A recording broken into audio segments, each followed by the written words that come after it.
What's up, y'all? It's your boy John, aka Dark Wolf 92. How's everybody doing this evening? As of right now, uh, just want to give an update. We're about to get hit with a storm, more likely. So I'm going to try to hurry up and get this video done in case we lose power. But I hope everybody's having a great evening. And I thank you all for being here, as always, everybody that's here. This is going to be a reaction video to the amazing storyteller, Mr. Nightmare. I love his videos. And this one is 3 disturbing true horror stories. So we're going to go ahead and get going on this. I will make sure to put the link of Mr. Nightmare's channel in the description as always. I would highly recommend watching his videos because I've been watching him. I've been following him for probably over 6 years now. And I know he had to have a lot of his videos removed from the past, and some of those videos were so good, and they were actually extremely creepy. But I know that his one video that I wish I could find was his Bigfoot video where he actually started laughing during the making of the video. But yeah, he has some amazing videos. I would highly recommend checking him out. And as always, I want to thank all my current subscribers. As always, if you guys like the video, hit that like button, subscribe to the channel, share the video, and also hit that notification bell so you'll know when these videos go up. Okay, and I'm gonna go ahead and jump into this. All right.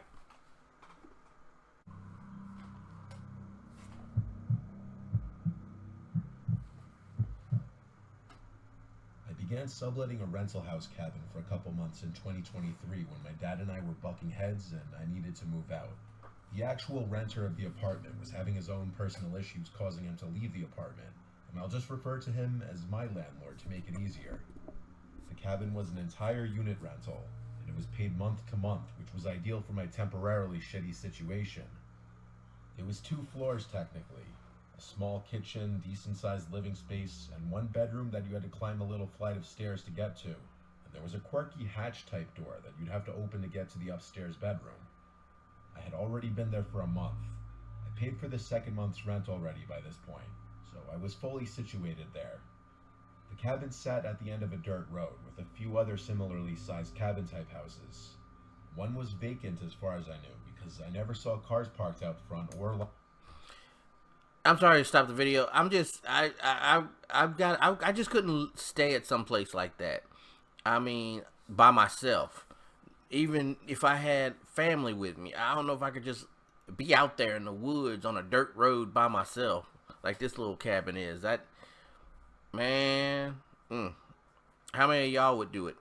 I mean, I can understand wanting to get away, unless you're like on a family vacation where you got lots of family members or lots of friends with you on a getaway. But just living out there by yourself, man, I don't see any street lights. Nah, man, nah. Lights on. The other houses, well, I never met the neighbors, but I knew people lived in them. I work 12-hour shifts sometimes, and when I get home, I'm completely exhausted and will just go straight to bed and watch TV until I fall asleep. This was one of those nights. I got home, made a peanut butter and jelly sandwich and a protein shake as my late night dinner, then went to bed. Wow. I always shut the door on the floor every night. I find myself to be uncomfortable at night, having the entrance to your bedroom opens. Something about it makes me feel exposed or vulnerable, though this door on the floor didn't have a lock. This cabin was made for one person or a couple. I was watching TV in bed when I heard it. A voice from down below, saying, "Who's up there?" I instantly felt my heart stop for a second as I shot up to an upright position. It sounded like it came from inside the house, but it also could have maybe come from outside. I grabbed the TV remote to turn off the TV. I crawled over to look at the circular window above the bed. I didn't see anyone out there, but it was also very dark. I said, "Who's there?" And the deafening silence that followed afterwards led me to getting off the bed and putting my hand on the handle to the door. I lifted the door and looked down the staircase. I actually said my dad's name, thinking maybe he came over. There was no response. I walked downstairs. I was extremely scared. I flicked on the first light switch I passed. The living room lit up. As I expected in the back of my head, there wasn't anyone down there. I was still chalking this up to someone from outside. I turned on the front outside light and looked out the windows, and there wasn't anyone in front. By this point, I was really confused. I turned off the living room light and climbed the stairs back to my bedroom, shutting the door on the floor. I was pretty awake now, so I turned the TV back on. Not even 5 minutes later, I heard pounds on the bedroom door from below. They sounded angry or like they were supposed to scare me. Hell no. Mm-mm. That's terms. No. Mm-mm. You come pounding at the... No, man. No. That's when it's best to have the burner on you. Because I'm sorry. If that had been me and they start pounding on the door like that, that door would have been full of holes. I'm being honest. I am so being honest. If there was any doubt before, this confirmed it. Someone was in the house. I left the TV on this time and just stayed completely motionless because I was genuinely too scared to move an inch. The scariest part was whoever was down there could easily open the door as there was no lock. I laid silent for about 20 minutes. I would have put something like some really heavy weights or something on that each night. And of course, of all times, it wasn't on my nightstand. I couldn't find it. I may have left it downstairs. So I opened the door of my bedroom. Where's my phone? Downstairs. With the constantly changing light from the TV screen, I could see just a little bit down the stairs to the living room.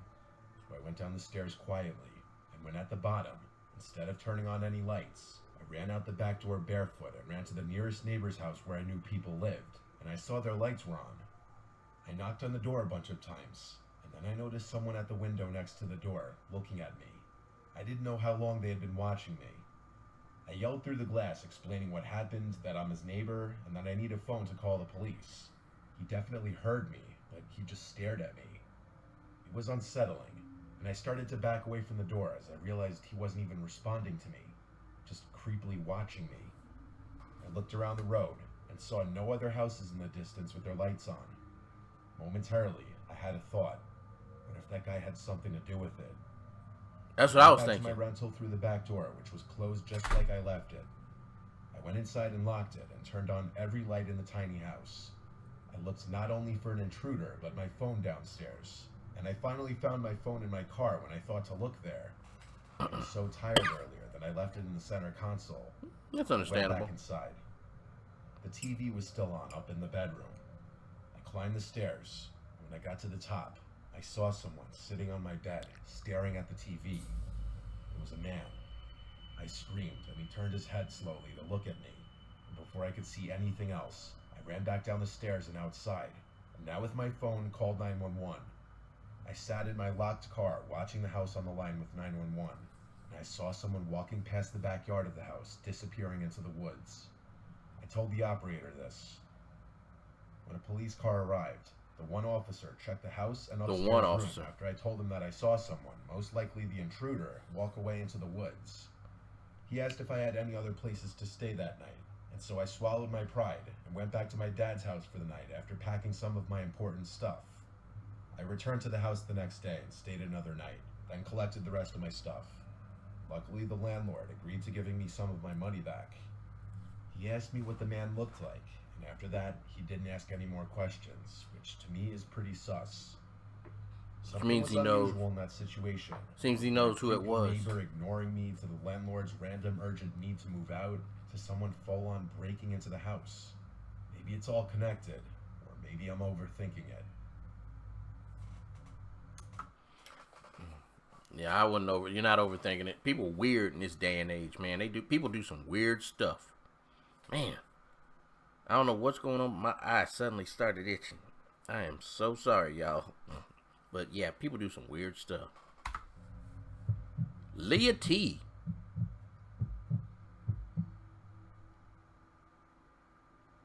It was a Tuesday night around 11 p.m. in 2013, and I was walking down a dimly lit street at night on my way home from work. My car had been in the shop, so I'd been forced to walk 3 miles home every day. The walk was barely an hour, so I was home before midnight. I live in a small town in southern Indiana, so after 10 there's rarely any cars on the road. Done that before. The only vehicles you ever see are truckers heading to Indianapolis.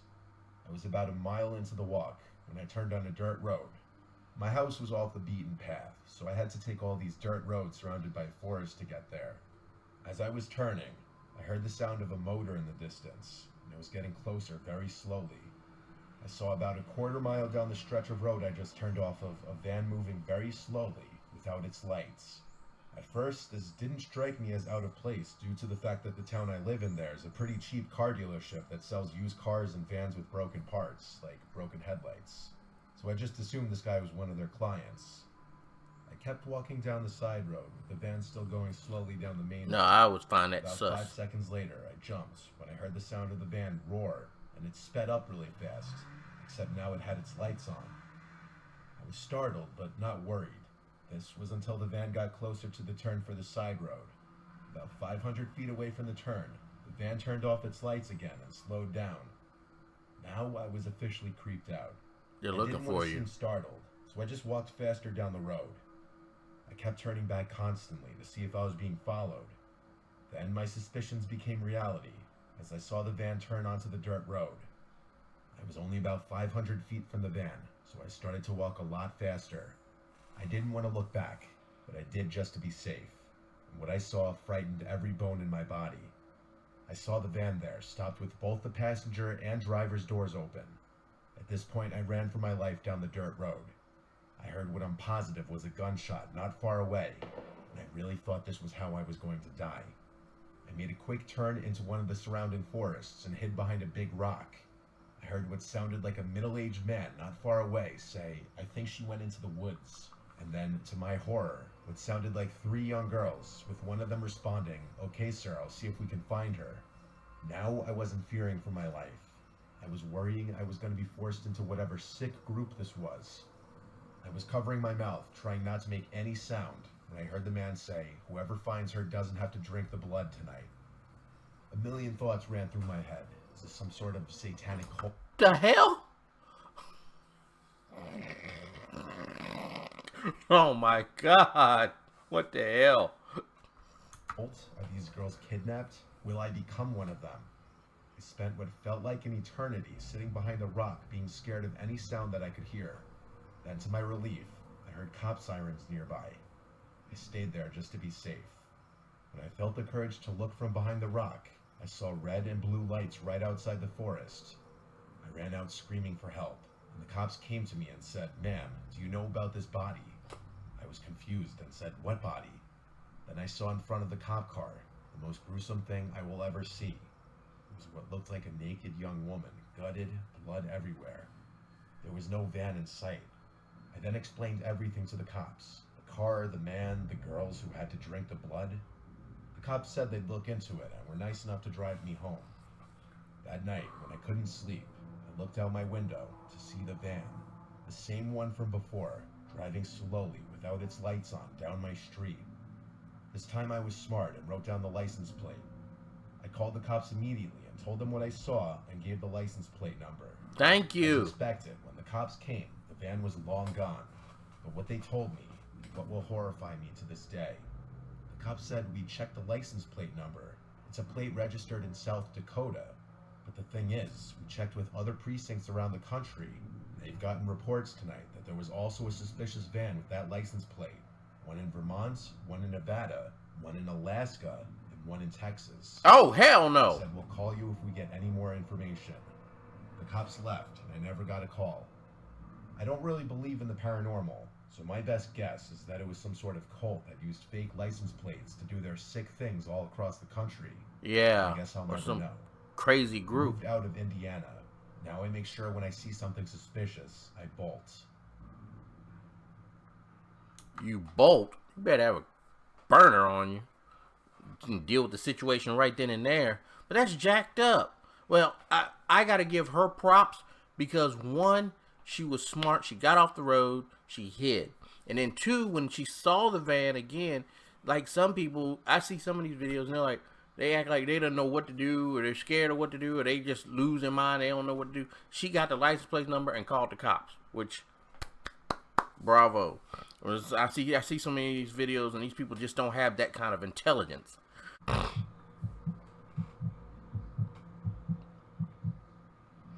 My wife and I live in a normal suburb, Nice had normal drone jobs, footage. normal lives, next to normal neighbors. Big old We lived houses. the, I guess you'd say, standard American lifestyle that most of us are taught by our parents to achieve. Me sitting down to write this story is already saying something because I'm not a writer. The last time I typed something out this long was the last paper I wrote in college. But something happened not that long ago that no one can explain, and it still scares us to this day. My wife Gianna and I had a normal day, and after work, we Gianna. decided That's to a go out to beautiful eat name. for a change. We got back around 9. We don't stay up very late on work nights, so by 9:30 we were brushing our teeth, That's a nice getting house. ready for bed. By 10 o'clock we were in bed. Kind of house We I'd usually hope shut the for. lights off at 11. We either read our books or watch our show. Tonight we were watching our show. Then the phone What's the rang. show? Gianna told me not to answer it. Anyone calling at this hour can't be good news. I agreed with her, but for that reason, I said I should pick it up in case it's an emergency. See, So I reached over for the phone. that's next what to I the was bed taught to pick growing it up. but it stopped ringing before I could actually lift the receiver. That old landline was trash. The second the call stopped, the caller ID would disappear, and there wasn't a way to check the call history. Oh well, wrong number. But a few minutes later, the phone rang again, so I grabbed the phone and looked at the screen. It said unknown number. Oh, hell no. Don't answer Gianna and that. I both thought that was unusual, especially past 10 o'clock. I feel that there's a generally accepted cutoff time for phone calls, and that's after 9 p.m. I didn't pick up the phone, but right after it stopped ringing, the phone rang again. Suddenly, it felt like it was an emergency, like God forbid something happened to a relative, so I picked up in a hurry. On the other end, it was the voice of my neighbor, Al. He asked me if I knew that man standing out in front of my house. I said, "What are you talking about?" He told me to go outside and hung up. I found it insanely bizarre the way he'd just hang up abruptly like that. Gianna's face when I told her what Al just said was a look of fear. She said, "Don't go out there." I said, "I'm just gonna look out the window." I mean, yeah. I went downstairs and moved the curtain a bit to look out to the front lawn. There was definitely no one standing outside. I opened the front door and then the storm door and stepped out to the front stoop. I looked around and looked into the bushes right in front of the house. Nobody. So I got a little annoyed at the idea that Al would prank call us this late on a work night. It also just felt a little out of character for him to do that. I went back to bed and told Gianna that no one was out there and Al was probably messing with us. She was just as confused by that as I was. It just felt bizarre. She told me to call him, and so I did, but it rang and went straight to voicemail. So I left a voicemail saying, "Hey Al, what was that call about? Give me a call back." Then the phone rang. It said unknown caller again. I picked up, and it was Al again, saying before I could even say anything, "Go outside. There's someone standing outside your house." He said it in a calm, slow voice. Then he hung up. I got up and said out loud, "All right, what the hell is going on?" I told Gianna to wait here. I went downstairs and back to the window. I looked through the curtain, and this time I saw someone standing right at the end of our walkway where it met the sidewalk. He had a hood over his head, Oh, hell. effectively covering his face to just blackness. I was honestly shaken. I opened my door and said outside, "Can I help you?" The man just stood in place.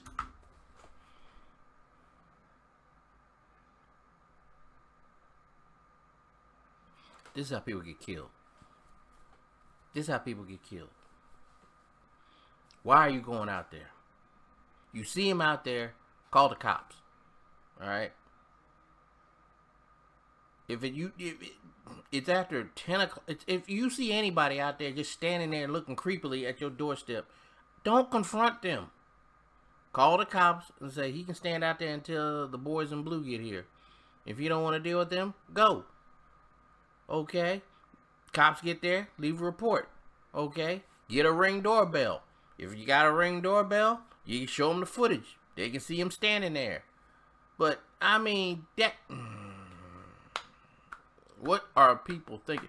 Would any of y'all do what he's doing? I'm serious. I want to know. Would any of y'all actually go to the door, open it up, and go, "Can I help you?" I threatened him with calling the police. Then the house phone rang again.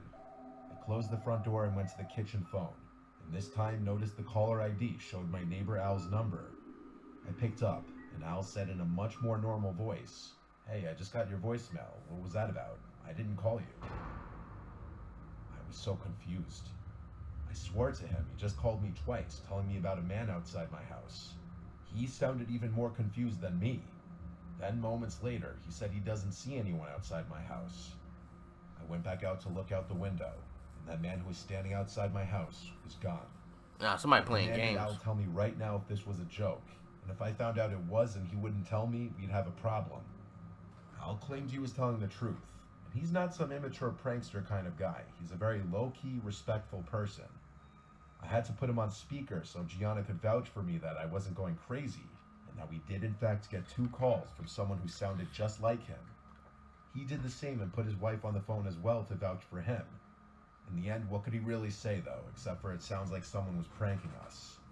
Eventually, we got off the phone, but I was no less horrified than I was before. I had to go back downstairs one more time to hang up the downstairs phone, so I looked outside one more time. The man was still no longer there. None of us could ever figure out this unexplainable situation.